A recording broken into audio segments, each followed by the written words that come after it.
So globalization connects people in markets across the world, and this changed the way people live, interact across the world. Good day, everyone. Are you ready to learn the new topic or the new and the last topic this morning? Yes. I guess you are all ready, but before that, let me introduce ourselves first. I am Ronald K. Kinabot, a BS in English 1. And I am Hannah Beverly from Natiga, BSN English 1. And I am Ethel Ipet, a BZ English 1. And we are the last reporters of this course.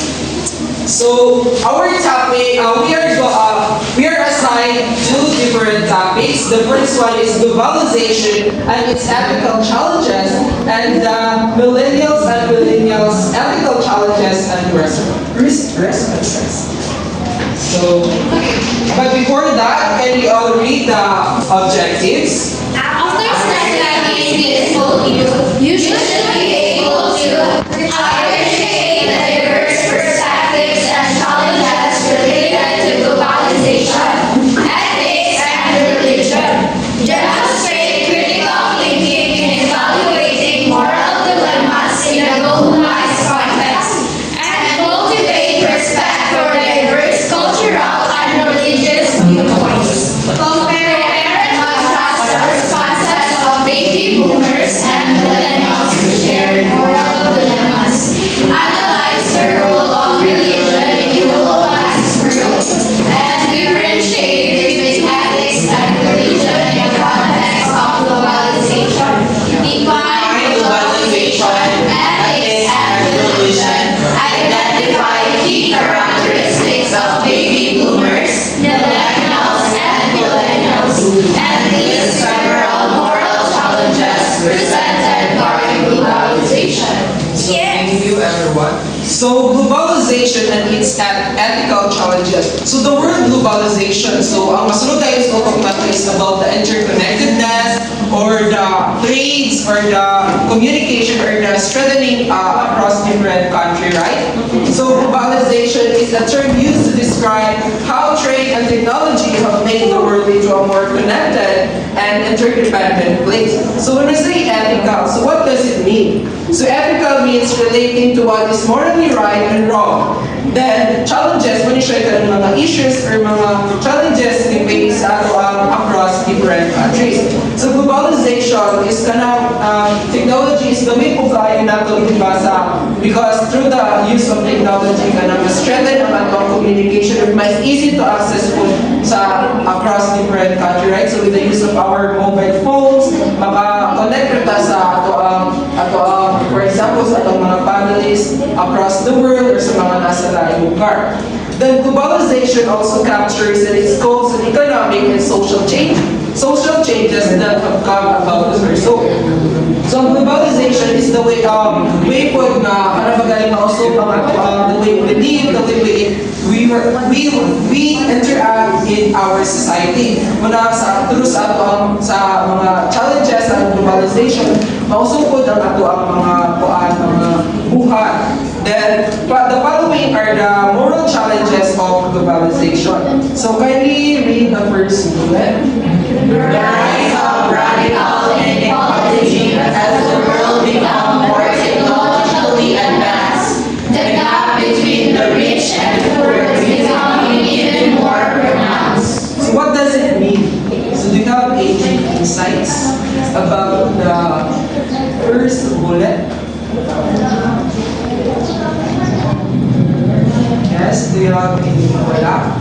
So, when we say radical inequality, this talk about the rich and the poor. Kanang mga about sa technologically advancement. So, one of the more challenges when isa sa globalization, especially kanang mga tao na di sila ka-afford kaayo mga technology, then ay uban nga high-tech na kaila or mindset about sa mga technology. One of the example is kanang mga wealthy Filipinos have easy access to pass in the internet, but the poor are not. Just like for example, katong pandemic time, di ba? Kwan kayo ang technology, like na mga uban ng mga students na wala kayo internet niya, magkuhan ko siya ka na magaling mag-online class, niya katong mga na mga internet or technology, dali na kayo sila maka-access sa kuan, sa internet o kanong mga or is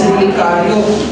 So just for example, kato, di ba, namatay for example mga foreign, galing ng mga students na across different countries, like na yung mga, dito sa Philippines, like na-eskwela din ni, na yung mga foreigners na na-eskwela din sa Philippines, na po yung mga Filipinos na eskwela sa lahat lugar. So, na yung kuha na yung example, is ka ng challenges, is na yung mga Filipinos, is dili sila maka-access sa sa internet sa ilang school. Then another examples is mga online platforms like mga Shopee or mga Lazada, katong mga literate kayo mga person sa technologies, grabe sila kayo makapan sa ilang markets. Just like for example, kita, di ba, mura literate na kayo sa mga order online. So through the use of our technology, dali na taon sa mga strategy pagbalikya or pagbalikya online. Unlike sa mga katong mga literate na person, pagaling na gusto kayo sila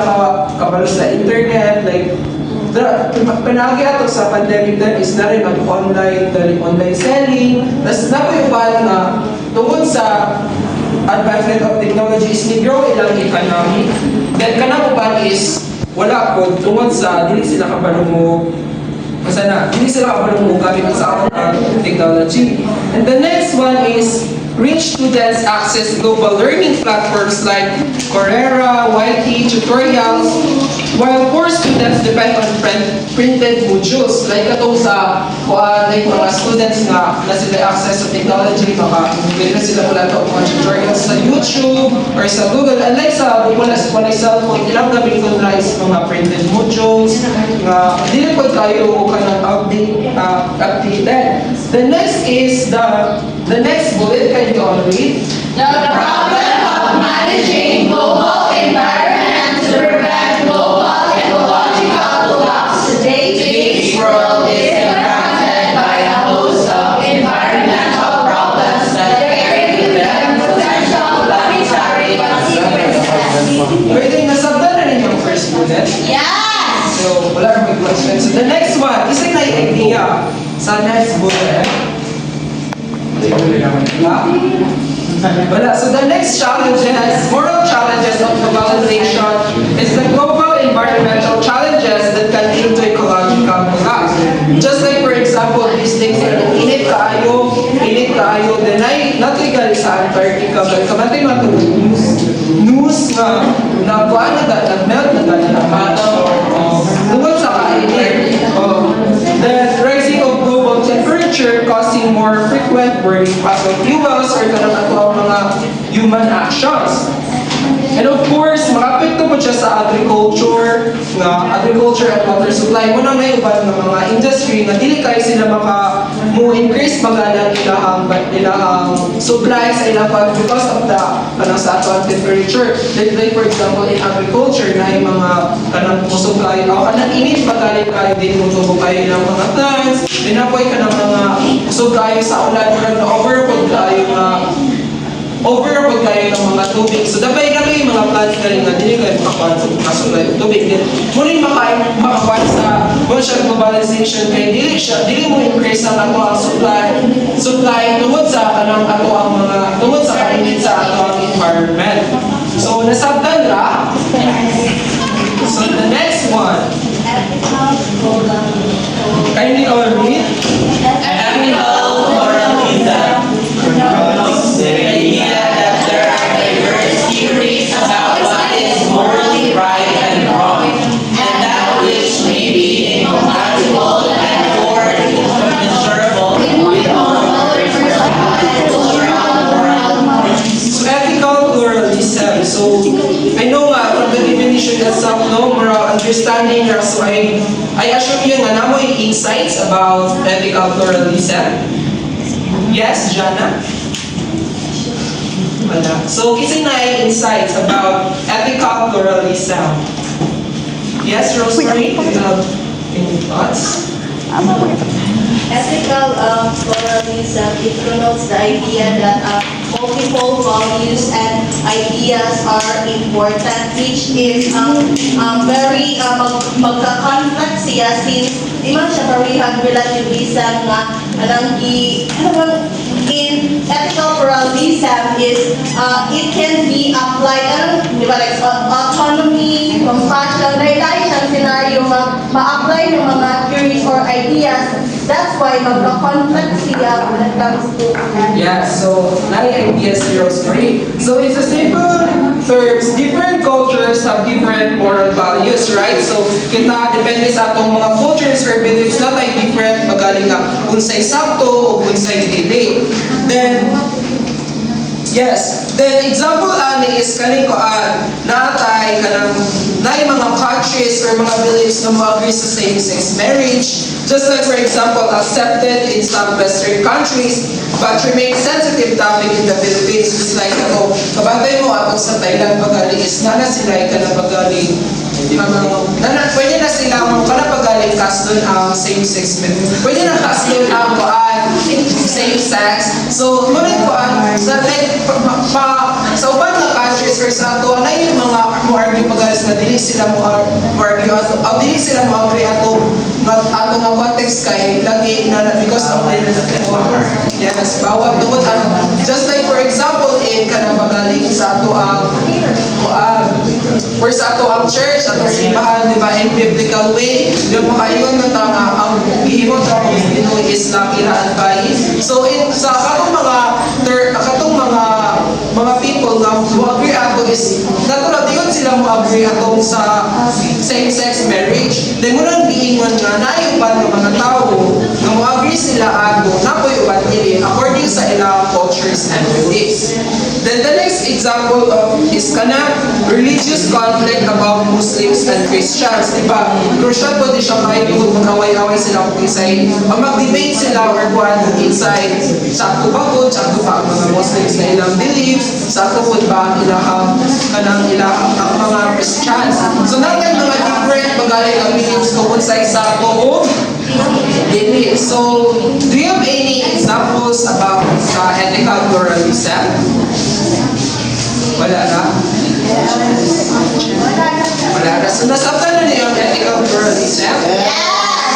So, next is the problem of pluralism. Can you all read the first line? The problem of pluralism. This then becomes problematic since moral absolutes are being invoked by religion itself. Yes, that's right. So, mostly good mga common tayo ng mga kontra is kanang about sa religion. Like na yung mga base sila sa biblical ways, muna ilahang mga basihan kung sa ilang sakto, kung sa ilang sayo. Next is, yes, can you all read? Globalization furthered the gap between generations. The moral convictions and ways.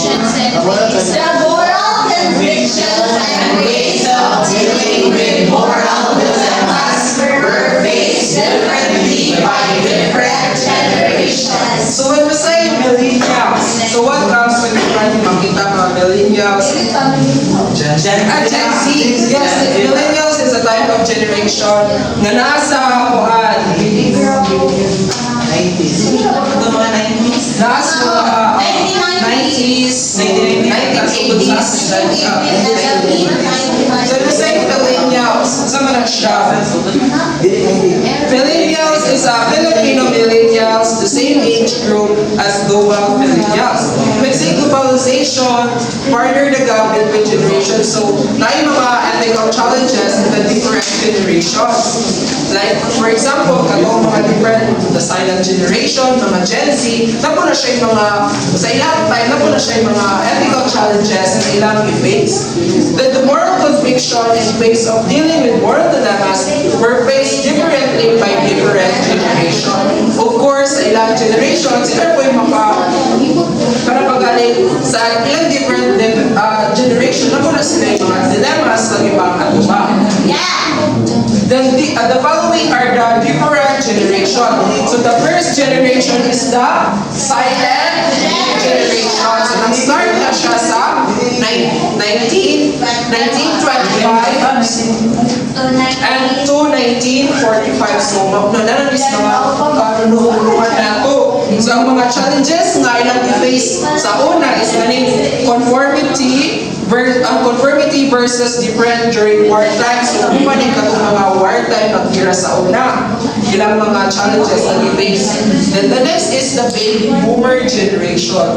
So, nag-start siya sa 1946 and ended in 1964.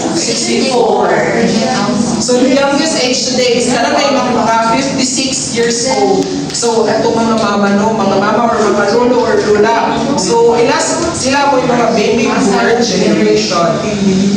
Next is the generation X, baby bust. So nag-start siya sa 1965, then nag-end siya sa 1975. Then ang youngest age karon is nasa mga 41. 41, then ang mga oldest is nasa mga 55. Next is so nag-start siya sa 1975 and then ended in 1985. So atong mga uncle or mga mama, spirit dahil sa inyong mga mama. 55 baby boomers. So baby boomers. Next is millennials, katong 1980s to 1990s. Yeah, o mga kulas. Mga 26 ang youngest age today, mga 40 ang oldest. Next is Gen Z. 1995 to 2012, so kita ang youngest age karon is katong mga 8 years old. Then ang mga oldest is mga 25. So kita na kuan ka sa Gen Z. Kasi ang atong mga challenges mga face ron is about sa mental health and digital addiction. Kapatid ta atong mga generation karon is kuan na kayo sila sa mga technology, ma-addict na sila sa technology, and of course sa kanang mga barkada. Next is the Gen Alpha, which is nag-start siya sa 2013, then the-end siya sa 2025 is present. Then my youngest age ay katong mga 1-year-old pa, then the oldest is katong mga 7. So ang mga challenges na i-face natin nila is katong mga AI and human agency na nagkaroon diba advance na kayo ang mga AI role. So nasapan ra part. So next I will give the floor to Mr. Edson Ibete. Si Hannah Pekera Kinder. So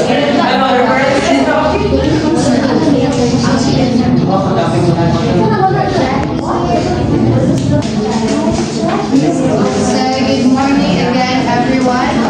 We are here in a millennials. So when we say millennials, it is a blend of Filipino millennials. So this generation grew up during a time of rapid technological advancement, the rise of social media.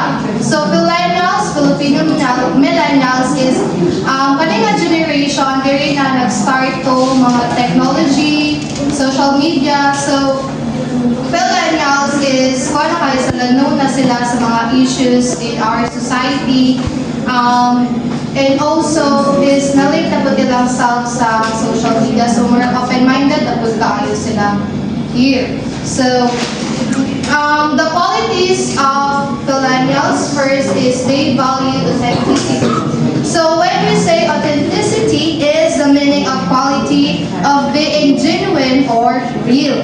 So usa sa qualities of millennials is they value the realness when it comes to when we comes sa mga products is ilang i-value behind the story of that product. Hindi sila gamay na ang product is nice ba siya or durable, but of course they are ilang di-focus isa'y gagamaan ng product, especially if that product is made by the Filipinos. So they support the local products rather than the branded products. So that is one of the qualities of millennials. So next is they want to be rewarded for their loyalty. So Juliet, nakay idea what is they want to be rewarded for their loyalty?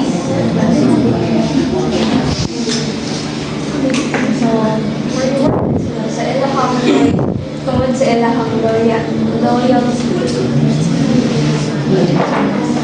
Right, so that is correct. So they want to be rewarded for their loyalty. So mga millennials, if na sila'y ganahan, which is, for example, usa ka product or services, if sugay na kaayo sila, so ganan po sila, kanang ilahang ganahan ng product or services is loyal po nila. For example, if always na silang kapalit, so when it comes sa kanang cafe, so if sige na silang palit nila, so ganahan po sila nga kanang cafe is tagaan sila og discounts or if sige na po sila palit-palit, butangan na sila or mga anak. So, muna yung mga ganahan sa mga millennials. If ipalit sila so sa ka-establishment, if they birthday nila or anak, so naranaana sa establishment, if muwatan sila ng free birthday cake. So, in ana, ang mga tao is ganahan po sila palit-palit dito. So that is one of the qualities of millennials. Next is they favor word of mouth recommendation. Leslie, may idea? Wala? Earl? Wala? So they favor word of mouth recommendation. So millennials don't merely rely on ads and copies. They trust reviews from friends, family, and even strangers. And we all know nowadays is dagan ang mga content creators gani sa mga YouTubes, mga food reviews sa usa ka establishment or sa mga restaurant and ana. So mga millennials is especially if na sila idol ng mga YouTubers and then ganahan ko sila mo try sa mga food reviews may lang i-review. So ikaw is especially if ay mga gatherings is mo try food mo ato. So that is one of the qualities of millennials is mag-relay food sila sa mga recommendations o but especially in social media. So example is before trying a new restaurant, a millennial might check TikTok or Instagram for food blogs or reviews from content creators they follow, especially katong mga mukbangers, mga mukbang, ilang mga content. So that is example of they favor word of mouth recommendations. So last qualities of millennials is they are tech savvy. Technology. EJ? Kuanra, murang ganun technology and napangas intelligence talaga na birthday, ma'am. So when we say they are tech savvy is millennials spend 5 to 10 hours a day consuming numerous online content and that's the modest estimate. So ang mga millennials is makayon jud ta nga very fun kayo silang self when it comes sa social media. Even if bisan kita nga mga Gen Z is grabe gud ta makagamit og social media, especially is one day murag so sa hours o 12 hours kuno sa ikuan Leslie 12 hours.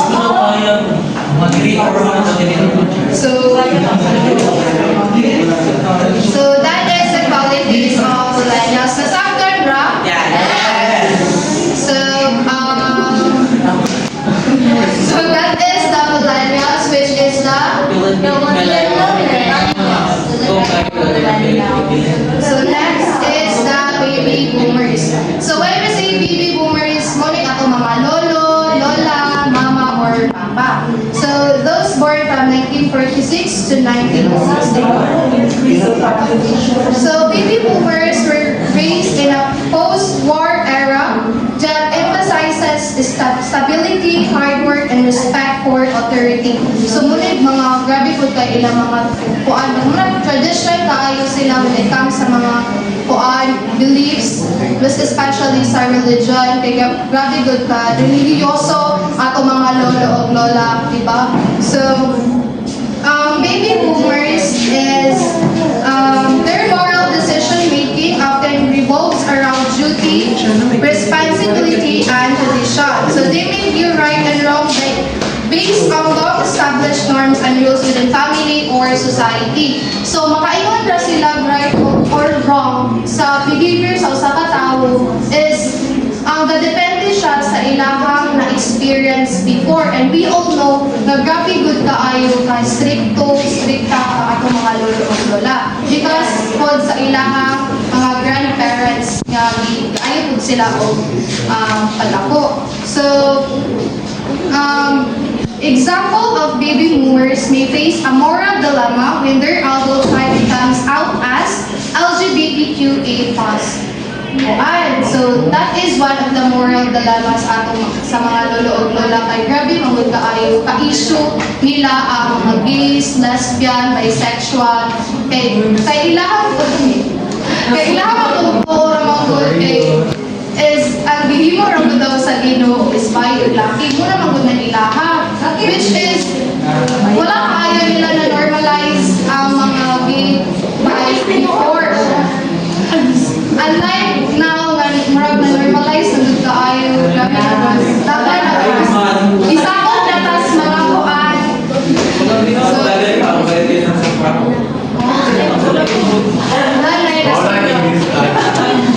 So that is one of the moral dilemma that the baby boomers will face. So, nasaktan ra sa baby boomers. Can you give me another example of moral dilemmas that the baby boomers will face, Ahmad? Sige, since you said that baby boomers, when it comes to what they are very strict and conventional. So when it comes the example of the moral dilemmas that they may face is nowadays abortion or using contraceptive pills is allowed, but for them decline and refuse ko na sila ng idea because in their time, hindi mo na siya applicable and must be focus ko nila ang sa life and they are raised nga important ang life and dili panasagad ra bago go into premarital sex. Dapat sa ilang generation na inculcate sa ilang mind that before you do that kind of thing or kanang mag-sex mo, dapat put away. Dapat so, in moral and legal dilemmas, dili ko na sila muna yung mga conflict that they may come across in this modern era. So that is correct. So grabe jud kayo mo disiplina and grabe po ila pagtuo sa mga katigulangan when it comes sa relationship. So dili ko ka pwede makipag-sex sa imong kuya or and dili pa mo married, which is dili na kayo na siya i-normalize na siya.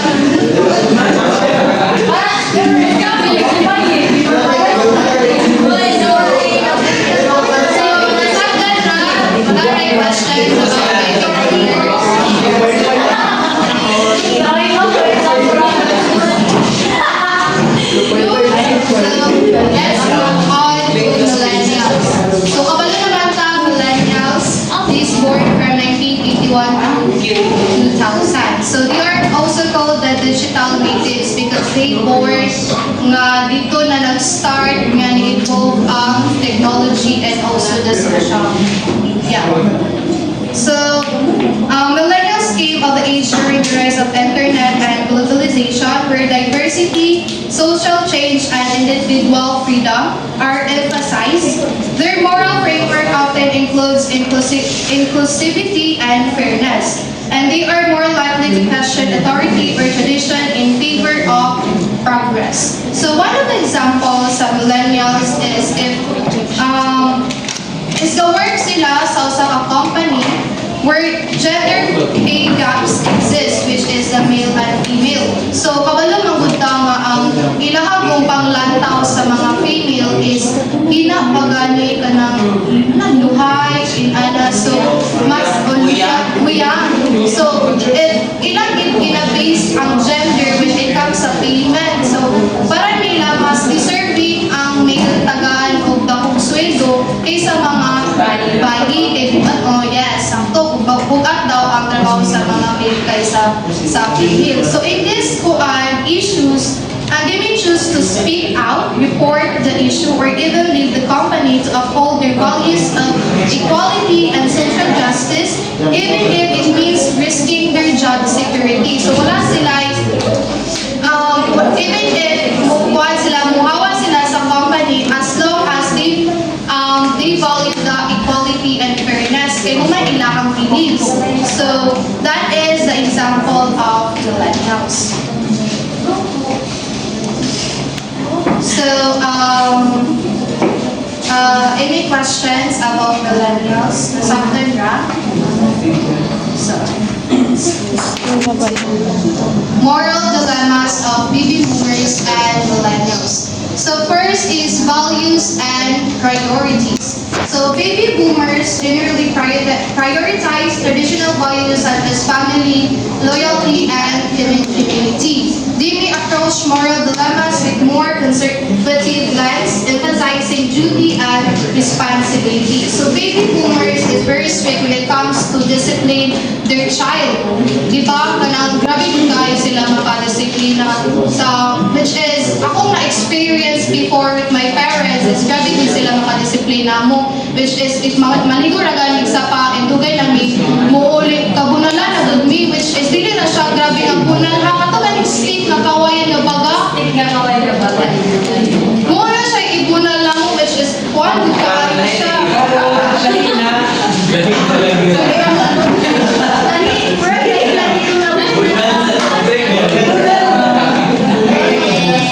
So, kailangan mo discipline ang mga baby boomers sa ilang, which is, for me, more of nice siya kung siya ba, it's, dili sila stricto, I don't know, and asang ba, so, I'm really thankful na po sila pagkasig. So, sa millennials is often value inclusivity, social justice, and individualism. They will lean towards solutions that promote equality and consider the broader societal impact of their decision.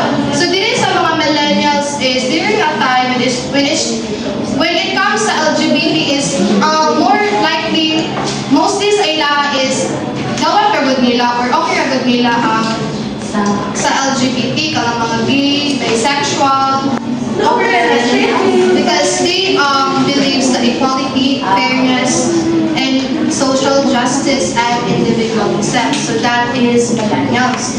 When it comes to values and priorities. Any questions? For Nasaktan ra everyone? Yes. Influence of technology. So baby boomers, kabalo na magdutang mga baby boomers is they grew up in Jude, dili pa kaayo uso ang technology and social media. So ang ilang information na makuha is only in newspaper,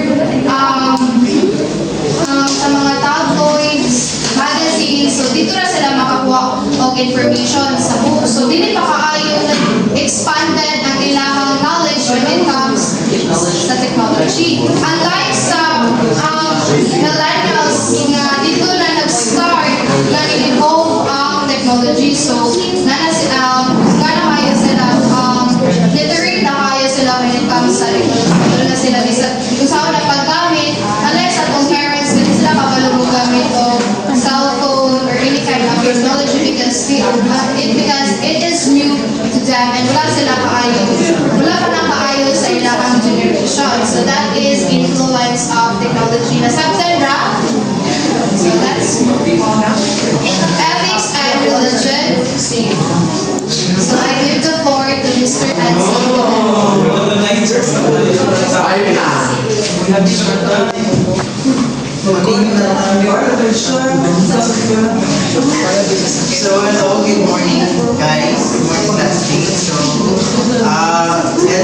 ninyo this topic, ethics and religion, which is very related sa buwag. John. So, can you please read the first bullet, Mr. Ahmad? First bullet, ethics and religion. Colonization force their beliefs outside of culture and other cultures. Can you give us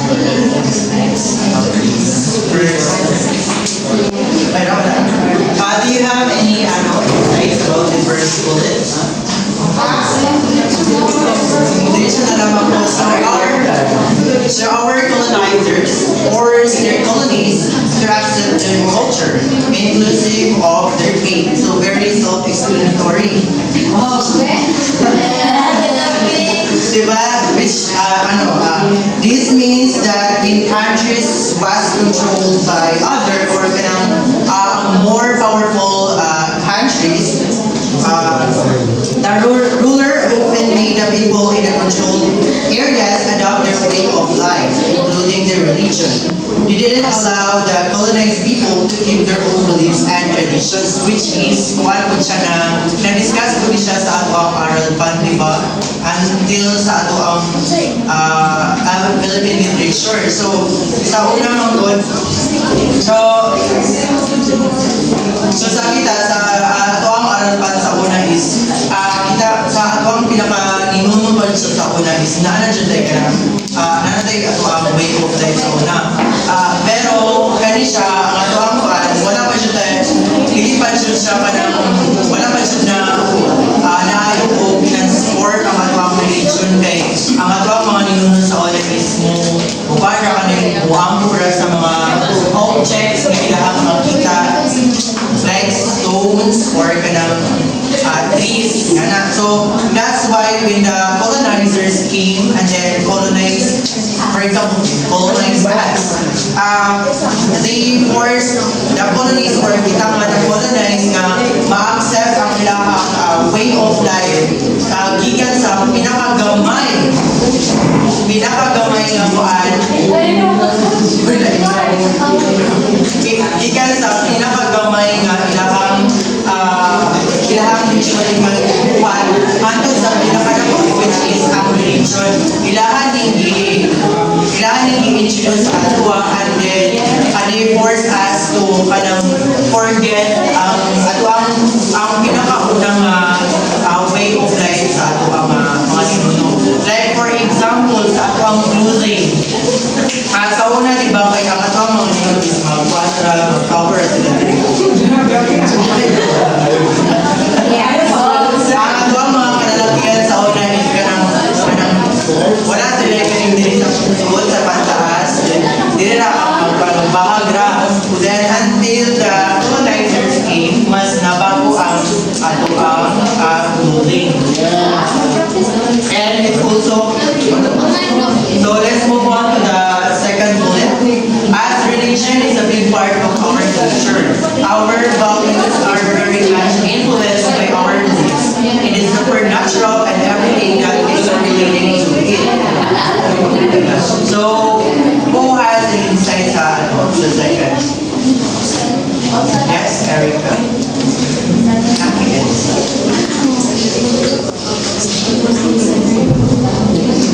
As religion is a part of our culture, our values are very much influenced by our beliefs in the supernatural and everything that is related to it. So based on the text, isa ang religion sa atong mga culture, diba?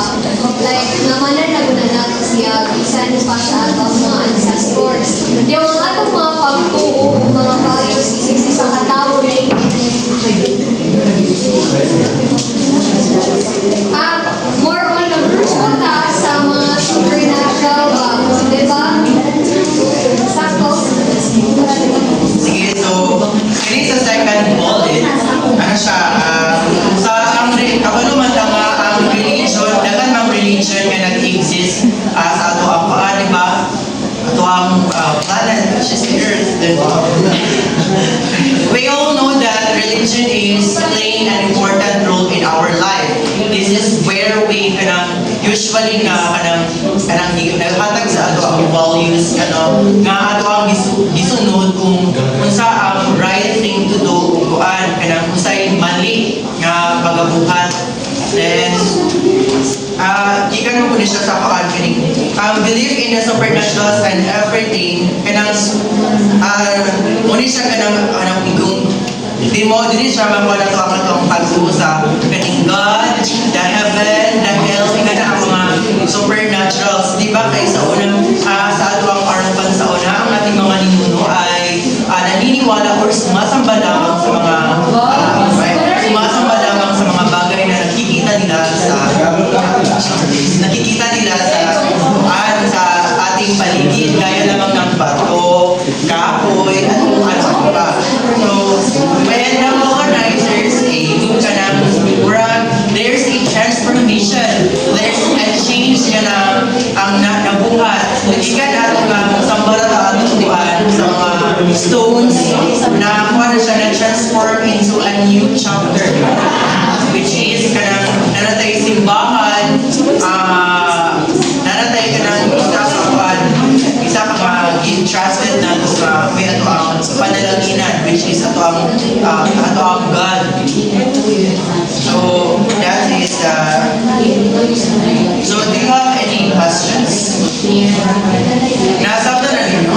Yes. So let's move on to the second slide. So Christians are the largest religious groups in 2005. So which is na I know na familiar na mga ni kay diba na-discuss din nato siya sa buwan. Which is na-discuss nito with na inyong itong intro, introduction to religion, okay, so karon mabala na din yung na ang pinakadako population is ang Christians. Diba kay ang Christians which is i-introduce siya sa mga ato ang nag-colonize sa ato which is Spanish. So the Christians,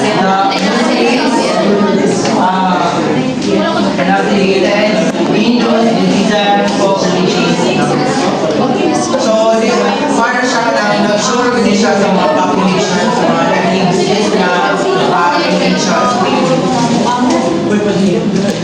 So maupo siya ang buwan mapa kung asa ang mga kung asa ang mga believers or mga followers sa each religion around the world. So see the colors? That is the classification of each religion.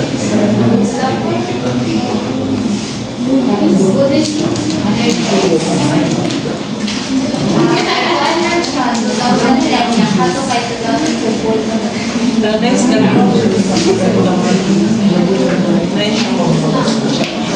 So let's move on to the ethics. So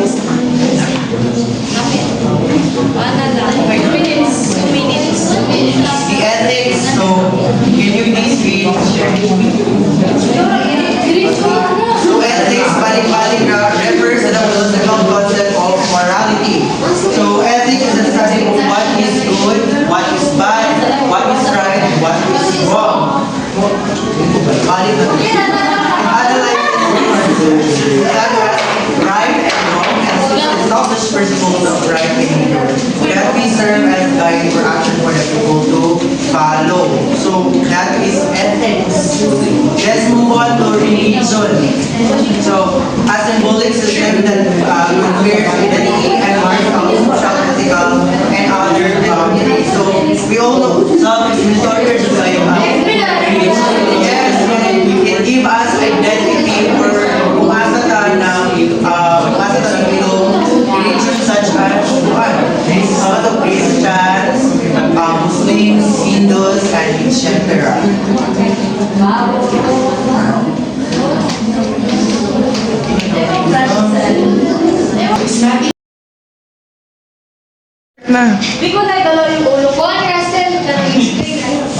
So, good morning everyone. This is the continuation of the report of Group 10. So ethics and religion. Religion's responses in global moral issues are necessarily normative. So this means that when religion address moral problems worldwide, they offer rules and standards for how people should behave. These aren't just suggestions, but a statement of how things ought to be. Because we all know that religion it provides standards on how we should act on something, especially sa ato ang clothes, kung simba ta, di ba? Kung suot ako ka ng formal, dili ta pwede musulod sa simbahan nato at sa ato ang katoliko kung nagsuot ako ka ng gamay na very revealing na mga suot. Or sa Islam naman po, ang ilaha is ka ng covered ang sa mga bahay, di ba? So, that is the first bullet. The second bullet, while we must acknowledge the modern day desire for a neutral and universal standard of norms, absolute neutrality is impossibility. So, many people want to set a moral rules to apply to everyone, regardless of religion or culture. However, it is impossible to achieve total neutrality because everyone's values and beliefs are shaped by their different background and experiences, which is true naman, di ba? Kay,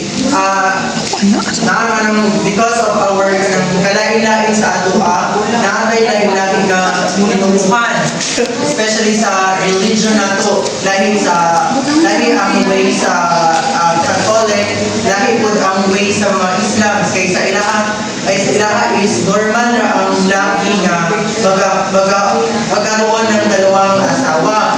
While sa Catholic, it is one sa atua, di ba? Kay bawal na kami na sa 10 Commandments na bawal mo kabit.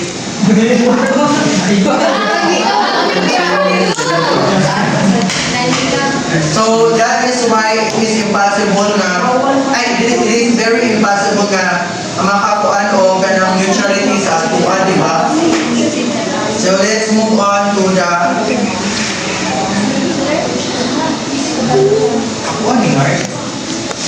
coping with challenges of globalization. Number one, globalization brought forth liberalization of our ethical and moral standards. So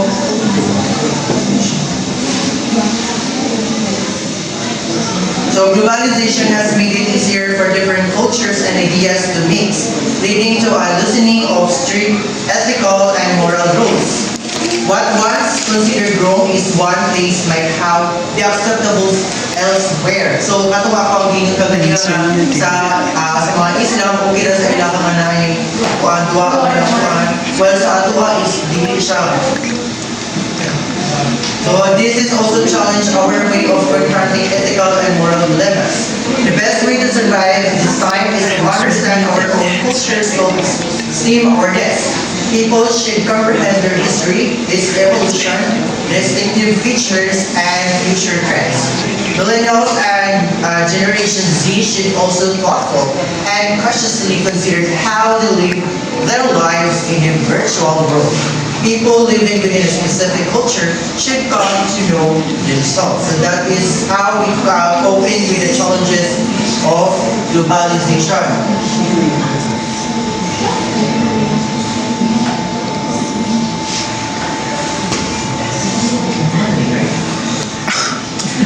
Ako sa post.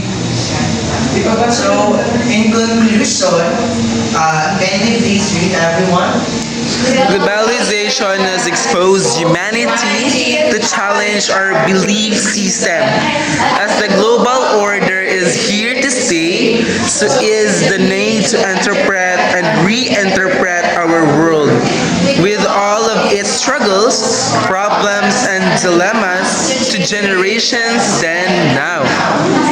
Truth be told, it would be impossible to interpret human affairs in the global order without ordering our faith.